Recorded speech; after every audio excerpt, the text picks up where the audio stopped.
donc ces putains de contrôles de merde au BTS. Voilà. 80 questions en 4 heures. Le concept, il est très simple. Tu as 8 questions, 4 heures. Chacune des questions doit te prendre 15 minutes. Et dans chaque question, il y a 3 parties.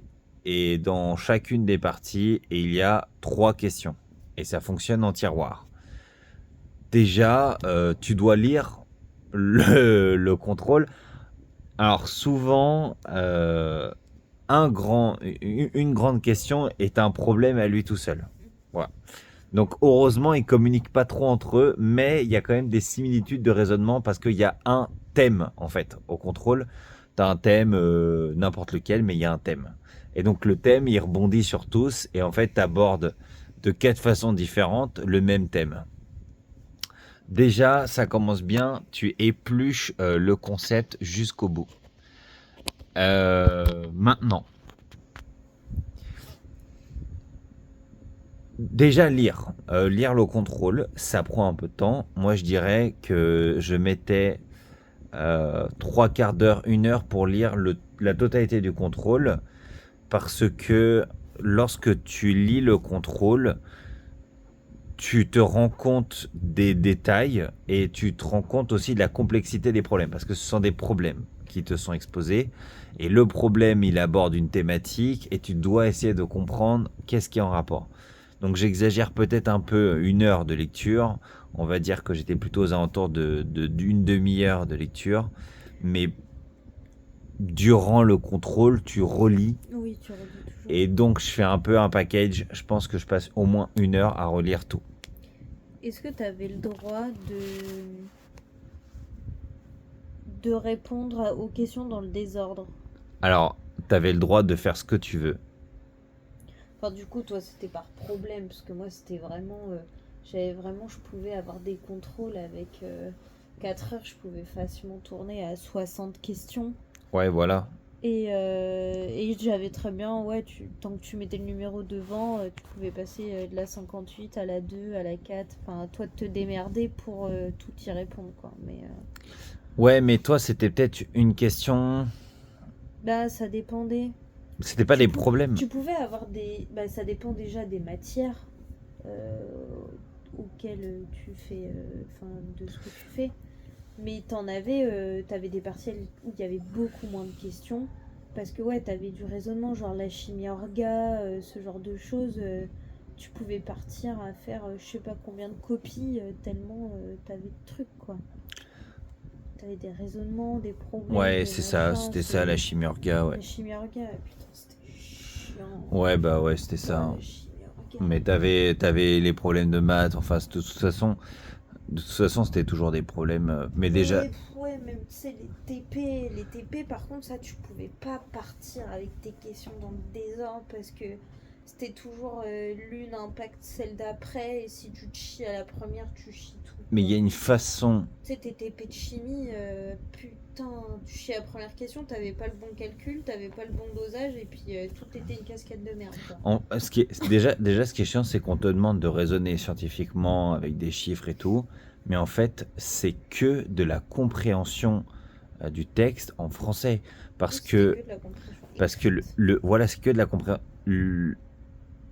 Comment il est écrit le problème, la tournure de la phrase, Hum, ce qu'il laisse sous-entendre. ouais, Je veux dire, ils te mettent en 4 lignes l'équivalent de 30 mots ensemble et ça a ouais. intérêt d'appuyer sur les bons boutons dans ta tête. C'est ça.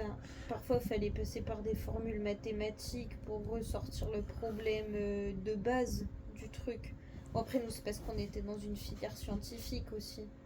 Mais, enfin, Donc le piège ce qui était horrible, c'est que pas le premier jour, mais à la fin de la première semaine de découverte des cours, ils te disent bon, bah, on va vous faire un examen pour évaluer votre niveau. ah, moi, j'avais pas ça. Et ils te balancent, je dirais pas un sujet d'examen, mais quasi. Et là, tu te fais mais détruire. Mais je crois que j'ai eu sur tous mes sujets, je crois que la meilleure note que j'ai eue, ça devait être 4/20. La moyenne, c'était 2 et la pire note, c'était 0,25 ou 0,15 sur 20. Je suis jamais descendue en dessous de 2. C'était la pire note que j'ai eue, c'était mon premier partiel. Je l'ai chié. Mais sauf que nous, on était à l'IUT, donc il y avait des... En DUT, c'est un peu l'université, et du coup, tu as des conditions pour passer au semestre d'après. Nous, c'était par semestre. J'ai Ah ouais. fait 4 semestres, et il fallait que tu aies minimum 9 de moyenne pour passer au semestre Ouais, d'après. on a eu ça en fait, ouais. Mais par contre, il fallait, si tu avais 9 au premier semestre, il fallait compenser avec le deuxième pour valider ta première année. T'avais un minimum de points en fait à avoir. Je préférais le BTS parce que le BTS, une fois que t'étais dedans, t'étais dedans. Et moi, j'aimais pas, t'étais trop mélangé au lycée, on te maternait trop. Ouais, mais j'avais besoin de ça. Oui. J'avais besoin de ce côté maternel en fait. Après, ça dépend des gens, mais moi, j'ai pas moi, j'aurais pas kiffé. Moi, je pense Par que contre, j'aurais. Je voulais pas être, tu sais, en licence et tout. Parce que là, c'est que des amphis. Ah ouais, T'as l'amphi, pas de voilà. TP, L'amphi, t'as c'était pas possible. très peu de TP et en fait, t'es lâché. Moi, T'es vraiment 100%. Pas d'amphi. L'amphi, c'était ma hantise. Je pouvais pas. Mais non, c'était cool. Moi, j'en ai eu quelques heures par semaine. Après, Franchement, j'ai bien aimé l'amphi. Après, je me suis fait peut-être une idée parce que je crois que j'ai dû faire 2 amphis dans ma vie. Et l'amphi, c'était pour moi un moment où le prof, il est là, il bombarde. Et, par contre, fallait suivre. et puis tu peux pas avoir d'interaction avec lui. Alors que quand Sinon, on pouvait avoir des interactions. alors que pour moi, quand tu es en classe, tu es dans un environnement dans lequel tu as été habitué déjà, parce que finalement, ta vie, tu as toujours été en classe. Donc déjà, l'environnement, c'est le même. Et tout le monde est au même niveau. Tu vois, en classe. Que là, nous, t'es vraiment amphi, quoi. Ouais, et cette explosion Enfin, voilà, ça me faisait peur l'amphi et je voulais pas y aller. Et j'ai choisi mes études pour ça. J'ai fait un BTS parce que déjà l'amphi c'était mort pour moi. Après, je peux comprendre et je pense que t'aurais été en difficulté en amphi. Parce que franchement, fallait bûcher comme un porc, quoi. Mais avec les outils d'aujourd'hui. Ah, par contre, avec les outils d'aujourd'hui, ça aurait été trop bien. Aujourd'hui, je te fais n'importe quelle étude. Les études, je les dégomme là. Avec les outils qu'on a Ah ouais, avec l'écoute automatique, l'écriture automatique. Mais tout là, je te défonce n'importe quel diplôme, je peux être le chercher. Nous, on était considérés comme des petits amphis et je pense qu'on était entre 4 et 500 personnes en amphi. Quoi? Ouais, parce qu'il y avait toute la promo de... En fait, nous, t'avais des troncs communs avec toutes les options de génie biologie. Du coup, tu pouvais avoir les bio, la chimie, l'alimentaire. En fait, t'avais toutes les branches. 500. On devait être 4. On devait avoir 3 branches.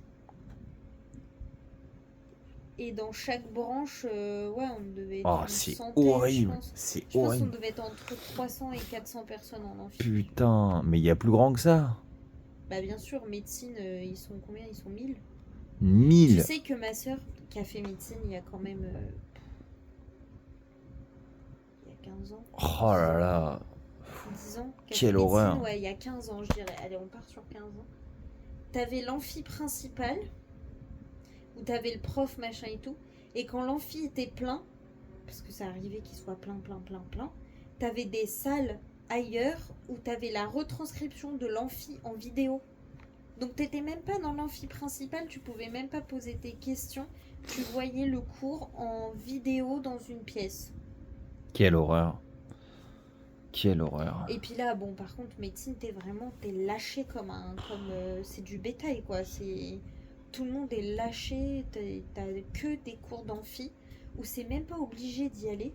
Tu peux ne pas aller à tes amphis. Ouais, mais c'était ça aussi. Et voilà. Moi, j'aimais bien et être. C'est la course au premier, quoi. Il faut être le premier. Ouais, horrible. Voilà, c'est courir après l'éducation comme ça, c'est pas possible. Et puis, il y a tellement de trucs à savoir. Je pense qu'aujourd'hui, je demande à ma soeur des trucs de sa première année, elle s'en rappelle pas, tu vois. C'est que du emmagasiné, recraché, revomi, quoi. Tu digères pas, tu comprends pas. Ta sœur qui est en médecine, elle se souvient de ce qu'elle pratique. Oui. C'est tout. Oui. Le reste, il y a... Mais c'est comme moi, tu me demanderais des rappels de chimie orga. Ouais, si on cherche un peu, si tu vas comprendre, tu vas... Non, mais tu vois, tu Mais me c'est... dessines une molécule, tu me dis sors-moi le nom écrit, dis mes couilles, c'est bon quoi, hein. Donc j'en reviens au putain de contrôle de merde là. Et je me dis, mais il va bien falloir qu'au moins j'arrive à répondre à toutes les questions. C'était le premier défi, en fait. On te donne un contrôle, t'as 4 heures, il faut répondre à tout. Et là, je me dis, déjà, je peux pas prendre mon temps. Non, c'est un peu une course Donc, de vitesse. les méthodes que j'ai développées, que je pense que tout le monde a développées, mais pour moi, c'était une véritable souffrance et il y avait personne pour m'expliquer quoi que ce soit. Sauf quelques nanas, je prenais des notes sur elles, très fortes les nanas, toujours, absolument hallucinant. J'étais presque prêt à payer pour avoir les notes des filles. On voulait toujours me voler mes fiches de révision. Tout le monde voulait réviser avec mes fiches de révision. Donc première étape pour réussir à résoudre un putain de contrôle à 80 questions en 4 heures, c'est de connaître son cours. Le cours, c'est le prompt dans ta tête. Tu l'as imprimé, le bordel. Le cours, il est là. Il est là, le cours. Il est là. Il n'y a pas une goutte à côté. Tout est là. Ensuite, ce que j'ai fait, c'est que je speedrun de lire toutes les questions. Et dans les questions, je mets en gros direct l'ambiguïté, le point clé et tout. Des fois, je prends un truc avec de la couleur. Je sais pas, rouge, bleu, vert. Et je me fais un truc dans la tête et je me dis, ok, le bleu, c'est le sujet. Le rouge, c'est la douille. Et le vert, c'est ce qui va me permettre de résoudre le problème. Voilà. Et en noir, ça va être des détails. Voilà. Au lieu de surligner, parce que surligner, j'étais nul à chier là-dedans. Quand je surlignais à côté, je défonçais tout. Qu'est-ce qu'on s'en bat les couilles? Donc, souligner, pour moi, c'est très bien. Donc déjà, je me tape la lecture du contrôle total parce que souvent, quand je commençais à lire une réponse, commençais à lire une question, j'avais la réponse qui me venait. Et donc je disais, ah, bah, vu que j'ai la réponse, hein, par flemme, je dirais par ergonomie. Parce que t'as pas envie que la réponse t'échappe après. Bah ouais, tu lis la question, t'as la réponse dans la tête, tu réponds. Et non, c'est le piège. Parce que, voilà. Donc tu lis tout. Et après, t'arrives. Je prends quand même des notes. Hein. Je mets genre Q1 sur une petite fiche. Je mets Q1 et je mets un petit mot. Genre un truc en rapport avec le cours. Mais souvent, j'essaie de créer le lien avec le cours. T'avais, pendant tes partiels, t'avais le droit à des fiches de brouillon? Ouais. On t'en donnait? Ah, beaucoup, ouais. Ah, j'en dégommais beaucoup. J'en dégommais beaucoup. Au début, j'en décris comme t'écris maintenant, oui, tu m'étonnes que t'en dégommais beaucoup. Je sais plus, mais. Nous, c'était des feuilles de couleur. Mais tu sais qu'on m'a empêché d'en avoir un mot. En fait, on m'a dit si vous voulez encore des fiches de brouillon, vous en ramenez. Parce que c'était des fiches de brouillon officielles. Quoi? Mais nous, c'était pas des fiches de brouillon officielles, c'était genre. Enfin, si, peut-être. Mais c'était des feuilles de couleur. C'était pour différencier ta feuille de partiel de ta fiche de brouillon. On était limité et ils les gardaient. Non, nous, ils les gardaient pas. Nous, ils les gardaient. Ils gardaient les fiches de brouillon. C'était soit tu les jettes, soit tu repars avec. Dans mon domaine scientifique, tout ce qui pouvait sortir de ta tête leur appartenait. Y compris les brouillons. C'est pour ça que j'avais un mur mental qui m'empêchait de m'exprimer. Parce que je voulais surtout pas donner mes connaissances à une belle bande de FDP. Mais pourtant, t'as bien pu récupérer ton carnet. Non, là, ils me l'ont interdit. Et tu m'avais donné un carnet avec des molécules écrites et tout. Oui, mais c'était mon carnet à moi sur lequel j'avais recopié. Ah, okay. Mon propre carnet, mon premier carnet. J'avais pas, ils l'ont gardé, ils l'ont encore. Ils voulaient pas me le donner. Enfin, déjà quand je suis tombé là-dedans, je me suis dit c'est bon, ça m'écœure de la science. je viens pour apprendre quelque chose, vous êtes payé déjà, vous êtes payé, vous n'avez pas besoin de garder en plus mon travail, bande de... Et en plus, tu étais dans une école en alternance, ça veut dire que ton entreprise payait ton école en plus de Ouais, l'État qui payait. Enfin, il n'y a rien qu'à aller. c'était des profs qui sont normalement pas trop mal payés, quoi. Très bien payé, très bien. Enfin, après, c'est quand même la France, donc il ne devait pas dépasser les 3000 par mois, mais Puis ça t'étais restait... dans une bonne école quand même, hein. ouais. Donc, j'en reviens à mes moutons. Tes feuilles de brouillon. Déjà, au début, je lis, je réponds à l'ancienne. Donc, ça, c'est mort. Donc là, je lis tout, je me force à ne pas répondre. Ça, c'était très difficile psychologiquement. Je lis tout, je prends des notes, et voilà. J'avoue qu'après avoir tout lu, en vrai, c'était plus facile pour moi de répondre parce que je voyais la logique, la maîtrise, le fil conducteur entre toutes les questions et je comprenais qu'il fallait répondre d'une certaine façon. Et c'était ça le concept du contrôle, c'était de répondre d'un seul et même raisonnement à toutes les questions pour prouver par A plus B que tu avais compris le sujet du contrôle et que tu n'allais pas en hors sujet. Donc j'avoue que après avoir fait cet effort, en vrai c'était plus facile pour moi et c'était aussi plus facile pour le correcteur d'être dans le même sujet. Donc j'ai pris un peu sur moi, j'ai fermé ma gueule et j'ai grandi là-dessus. Ensuite, il y avait comment répondre. Au début, je faisais un peu comme en français. Je faisais la réponse. Ensuite, je justifiais la réponse. Et ensuite, je faisais des petits rajouts pour justifier la justification, etc., etc. Parce que j'ai déjà eu des pertes de points sur une réponse non justifiée.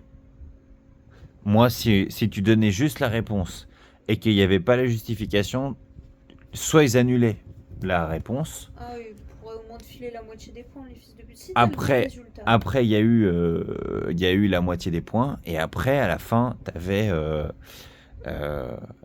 et on me demandait d'argumenter plus ma justification. T'imagines si t'as un problème de maths, une équation par exemple hyper complexe, que tu fais sur ton brouillon, que tu mets par exemple question 13, 12 et demi, il va dire bah ouais, mais t'es arrivé comment à 12 et demi? Exactement, exactement.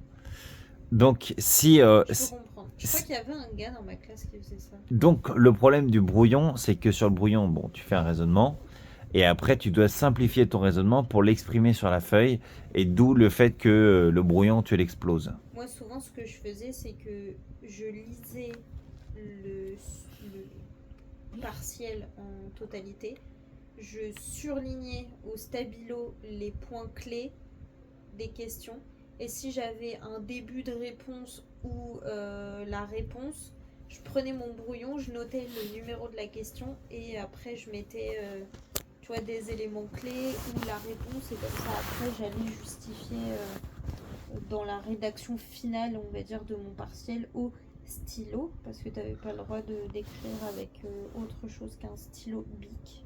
Ouais. Bleu. Ah bah alors avant on me pétait les couilles pour avoir un plume et maintenant plus de plume. Ouais déjà. Donc Nous t'avais pas le droit d'écrire encre ineffaçable parce que tu pouvais effacer. Voilà. Tu pouvais utiliser un effaceur pour effacer. Je crois même que le blanco était interdit. Non, j'avais le droit au blanco. Moi j'avais pas le droit au blanco, j'avais le droit au Tipex parce que il fallait qu'on puisse voir. Mais en fait, mais même je te dis n'importe quoi. Non, c'était interdit. Tu ne devais jamais effacer une réponse. Tu devais la barrer et écrire en dessous. Et après, quand on était chez Sanofi, on devait barrer et signer. Expliquer pourquoi tu avais barré voilà. Et dater, signer. Et quand tu barrais, il fallait que ce soit lisible encore en dessous. Oui, mais toi, c'est parce que tu avais la question de la propriété intellectuelle. C'est pour ça que tu n'avais pas le droit au blanco. Que moi, j'avais pas de notion de propriété intellectuelle. Du coup, bah les couilles. Alors, je faisais des fautes. Je faisais des fautes tellement dégueulasses que. Enfin, bref. Alors, Je te connais, t'as dû en griffonner des trucs et dire non, faut barrer proprement. Alors que toi, je te connais, dès que tu commences à faire une faute, tu. alors attends, j'ai pas terminé. Deuxième gros problème, c'était la rapidité d'écriture et la clarté d'écriture. Et là, je n'avais pas le droit à mes gros carreaux comme j'avais à l'école. Ah, bah oui, tous les feuilles de partiel sont en petits carreaux. Exactement. Et donc, je devais savoir. Et c'est que des petits carreaux. En fait, je devais. Comment dire euh, euh, écrire sur les petits carreaux. Mais bon, ça paraît bête, hein, mais. Mais quand t'es habitué aux grands carreaux avec des lignes, tu sais où le haut du E s'arrête, Voilà. le L, le T, machin, c'est normal. Mais ça c'est paraît surtout, logique. c'est surtout l'espace entre les lignes. Mais oui. Parce que j'ai déjà fait le bâtard à sauter. Donc la première fois, moi j'étais habitué au grand carreau, on me dit tu sautes une ligne. Donc Moi, au je petit saute, carreau, je sautais une ligne. Mais en fait, je sautais une ligne de petits carreaux. Oui. Et j'ai déjà écrit du papyrus. C'était serré comme jaja. Bref, je reviens sur la vitesse d'écriture. Sur des petits carreaux. Sur des petits carreaux. Donc déjà, il fallait que je m'habitue aux petits carreaux. Et donc, je ne savais plus quelle taille faisait quelle lettre. Et il y avait donc finalement, au lieu de me baser sur les lignes pures, je me basais sur un écart type, donc plutôt un entre-deux lignes. Exemple, les petites lettres pouvaient faire, enfin devaient arriver entre les deux premiers petits carreaux. Voilà. Donc j'écrivais plus gros, mais je devais pas dépasser les deux petits carreaux, mais je devais pas non plus aller épouser au-dessus. Les deux petits carreaux, carrément. Putain, tu devais écrire. Donc, et les grosses lettres devaient dépasser obligatoirement trois petits carreaux. Attends, mais qu'est-ce que je raconte? Quoi? Oui, c'est ça. Quoi? Donc j'écrivais, je sais plus exactement. Ouais, mais tu devais utiliser tellement de feuilles. Je pense que j'écrivais à peu près de la taille ouais, d'un demi-doigt Tu comme sais ça. que moi, j'écrivais tout sur juste un petit carreau. Bah, c'est ce que je faisais au début, mais c'était illisible. Mais c'est parce qu'on n'a pas la même manière d'écrire. Alors, ça, c'est ce que je faisais au début. T'as pas une écriture de meuf. Le problème, c'est que on me demandait donc d'écrire vite, et en fait, de faire des grandes lettres, bah, c'est long. Ouais.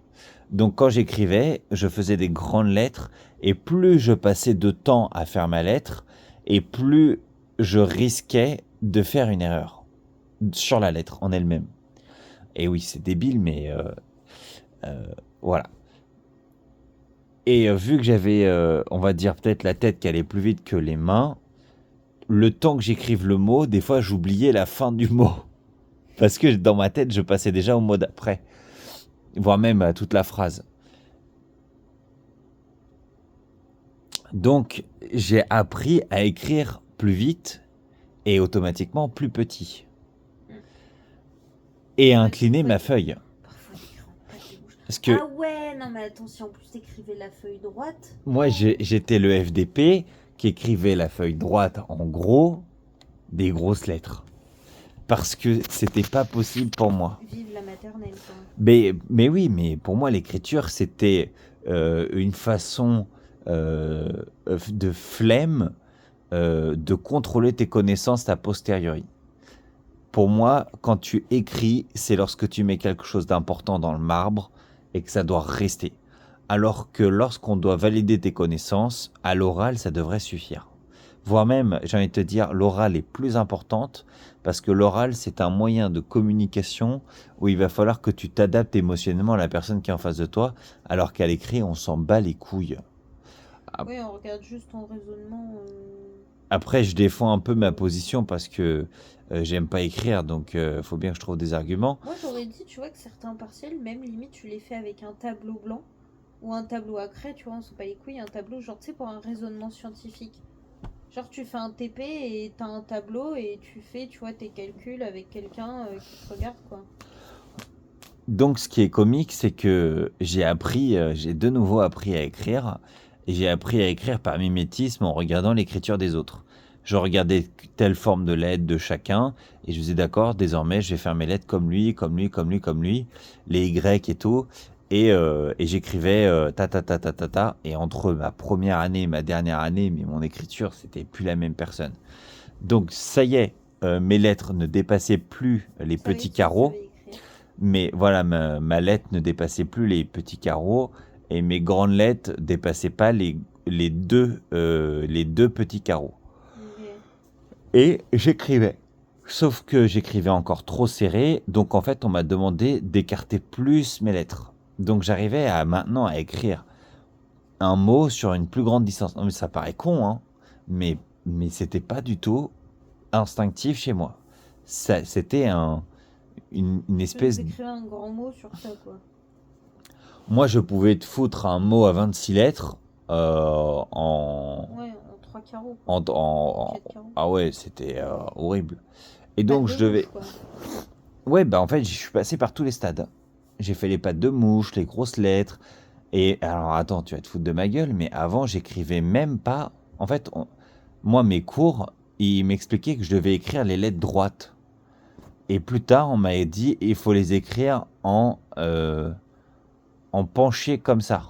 Mais t'en fous, y a pas de règle. Et moi, je voyais des gens qui écrivaient comme ça, comme ça, comme ça.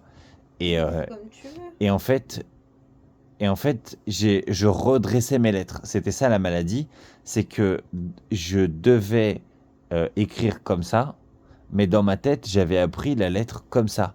Donc en fait, je redressais mes lettres au moment de les faire. Donc c'était dégueulasse, Oui, dégueu. je comprends. Ton cerveau, il était genre. Mais on me Non. demandait de savoir comment s'écrit le mot, comment il s'accorde, comment le mettre sur la feuille, comment espacer la hauteur, la largeur et tout. Et ça, en plus, enfin, En plus de trouver les réponses aux questions. ouais, on me demande quoi? De répondre ou de savoir écrire là? On sait quoi le sujet? Donc ça paraît débile, hein, mais pour moi, c'était l'enfer. Mm. À la fin de l'histoire, ça y est, j'ai réussi et j'arrive à écrire à une vitesse vraiment bien. Donc j'arrive à lire tout le contrôle, j'arrive à écrire à la bonne vitesse. Maintenant, faut avoir la réponse à tout. Voilà. Sauf que j'étais dans un domaine où il fallait schématiser certaines Ah oui, réponses. après, il fallait savoir dessiner. Il fallait savoir dessiner et en TP, le problème c'est qu'il y a une grande partie de rédaction qui est quasiment une fois et demie supérieure au reste, ce qui faisait que tu devais faire plus que ce qui était censé être fait parce que tu devais faire et en plus retranscrire. Et donc ça dépassait la limite totale et tu devais te démerder pour y arriver. Et j'ai dit au prof, j'ai dit, mais je peux faire un dessin pour expliquer quelque chose que je mettrai à l'écrit? Il m'a dit oui. Et là, tout à coup, ça m'a débloqué une nouvelle puissance de feu. C'est que si mon dessin était suffisamment explicite et compréhensible, alors je n'avais pas besoin de le justifier à l'écrit. Donc je faisais une petite légende rapide et une succession de dessins et je gagnais du temps. Et en plus, il y avait une façon de simplifier les dessins, comme par exemple un bécher, un LNR, un ballon, etc., etc. Et là, j'ai gagné énormément de temps. Ouais, en plus, c'est des formes assez simples, c'est assez géométrique, ça va quoi. Les molécules et tout, donc il y avait quand même des justifications, mais vu que j'étais dans un domaine scientifique, la justification n'était rien d'autre que la définition de ce que je venais de faire. Mélange, les mots scientifiques qui correspondaient, sublimation, réduction, enfin oxydoréduction, etc., etc. Donc je prenais une molécule d'une à une autre, oxydoréduction, ta ta ta ta ta ta. Et là, j'arrivais à terminer en avance. J'arrivais à répondre à 81 questions. Ah, mais si tu finis en avance, je suis désolée. Quand on finit en avance, c'est qu'on a répondu à 100% des questions. 100%. Ah bon, bah me dis pas que t'as répondu à 81 questions. En fait, je répondais à 100% des questions. En plus, j'arrivais à utiliser mes brouillons et à retranscrire au propre tout. Alors qu'au début, je lisais et je répondais aux questions parce que... Et je faisais même pas de brouillon, je répondais direct. Et je rendais la feuille comme ça. Pire connerie du monde, ça. Donc je suis passé De de pas utiliser de brouillon. je lis, je réponds et J'ai 0 et je fais pas de 75. brouillon, en gros la flemme absolue, à je termine en avance un sujet de 80 questions en 4 heures et sans erreur. Et il nous disait c'était des petits contrôles. Et le jour de l'examen, Aïe. il y avait le double. Ah putain. T'avais 160 questions en 4 heures. Mais ils pouvaient pas plutôt vous préparer à faire 200 questions, t'en chies ta race Question pendant 2 ans et... et question ouverte Oh merde. à tiroir. Dépendantes les unes des autres. La totale. Si tu chies à l'exercice 1, l'exercice 2, tu l'as dans le cul. Si tu fais une erreur, c'est mort. ça tue le contrôle complet. Putain. Donc c'est pas mal en termes de développement intellectuel cet exercice. Par contre, à l'école, ça sert à rien. Moi, parce que j'avais tu ça, produis rien. En TP de biologie, si tu te chiais la première journée, parce que moi mes TP de contrôle étaient sur plusieurs jours, si tu te chiais la première journée, c'était l'avalanche de conneries. Parce que si tu te chies au début de ton identification, t'ensemençais pas les bons trucs, du coup t'avais pas les bons résultats et puis tu l'avais dans l'os. C'est bête à dire, hein, mais je pense que dans le monde du travail, à aucun moment on se met dans des conditions d'examen. Ah non. Pourtant, mais tu sortirais mais des dingueries. Et je me suis toujours dit, mais imagine si en situation d'examen, à la fin il y avait un résultat qui te permettait de gagner de l'argent ou n'importe quoi. Et je dis pas du tout que ça permettrait de justifier l'effort. Voire même, on pourrait ne rien te dire et voilà. Et quand je me suis posé cette question-là, je me suis dit, mais en fait, tu pourrais faire probablement de très grandes choses ainsi. Et ça me fait penser que j'ai vu un film qui s'est basé uniquement sur ce principe qui s'appelle, je crois, l'énigme de Ellie. L'histoire en 2 mots, ce sont des surdoués que l'on sélectionne et à qui on fait passer des tests pour affronter des aliens en guerre spatiale avec des tonnes et des tonnes de vaisseaux escadrons. Mais en gros c'est une énigme. C'est une énigme militaire quasi impossible à résoudre et il faut un gars qui est complètement cramé du cerveau pour réussir à imaginer la technique pour attaquer. Et en gros, tu as une toute petite chance de réussir à vaincre un organisme symbiotique surarmé, complètement invincible, et etc., etc. Et dans l'énigme de Ellie, si je me trompe pas, c'est bien ça le nom, ce qui est ultra kiffant, c'est qu'à aucun moment on lui a dit que c'était pas un examen. En fait, il les affrontait pour de vrai. Et il a obtenu un diplôme, mais en fait, il avait gagné la guerre et on lui a pas dit. C'est-à-dire que son épreuve finale, son examen, n'était rien d'autre que la putain de réalité. L'énigme De Ellie. Normalement, c'est l'énigme de Ellie. de... Comment t'écrirais Ellie? E-L-I, je crois. Alors...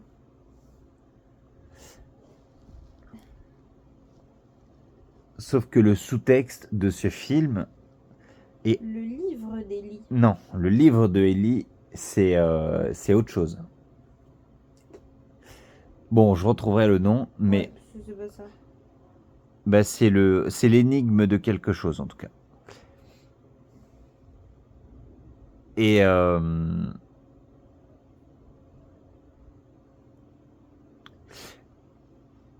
et la violence de ce film ne réside pas là-dedans, mais réside qu'en fait, ce n'était pas pour se défendre, mais c'était pour attaquer une autre civilisation.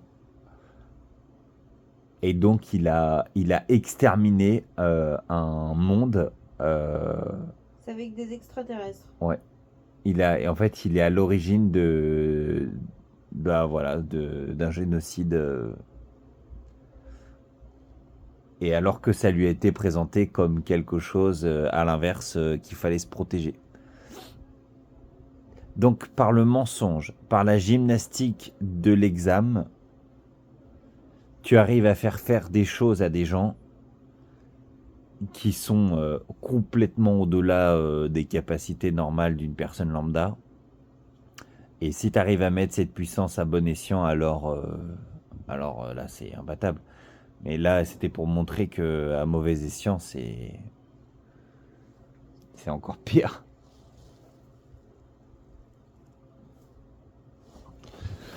Ouais, je me souvenais que c'était l'énigme de Ellie, mais c'est peut-être un autre nom en anglais. Donc en fait, on fait croire à quelqu'un qui passe un examen. Ouais.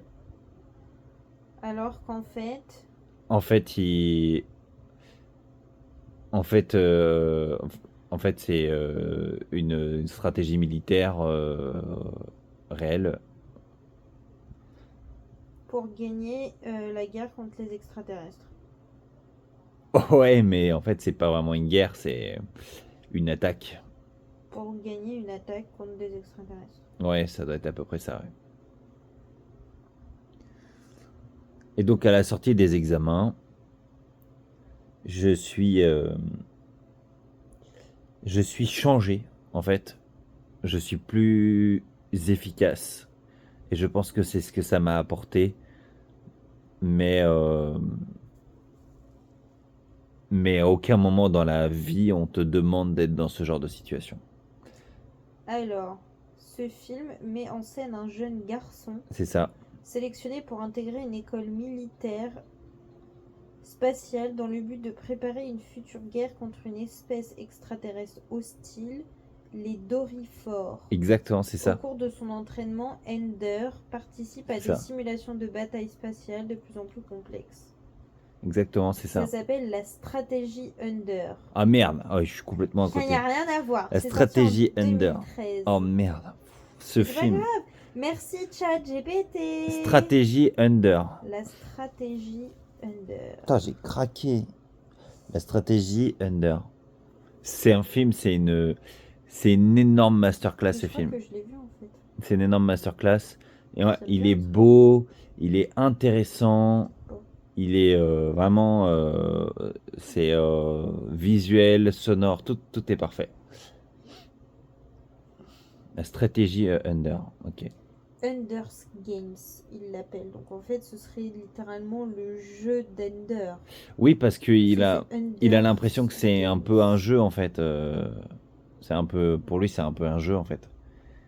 Alors Lors de que la non. dernière simulation, il parvient à détruire la planète ennemie.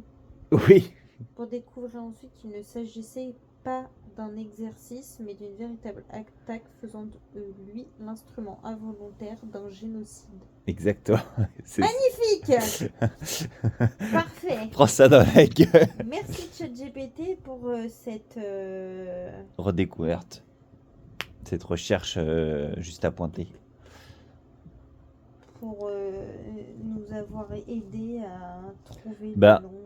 Tu vois, je pense que c'est pas le cas, mais d'avoir fait mes études et qu'ils aient gardé mon travail, même si j'étais pas le meilleur, quelque part j'ai l'impression que c'est ça. C'est t'as bossé Ouais. et tout, et en fait t'as l'impression d'être venu bosser à l'école et d'avoir servi à quelqu'un d'autre. Bah, t'as peut-être servi à quelque chose, ouais, d'autre. Ils ont Ben, peut-être l'État, utilisé ça pour. Je sais pas, ils ont peut-être vendu ça. ben, c'est pour ça qu'aujourd'hui j'ai noté deux questions. C'est euh,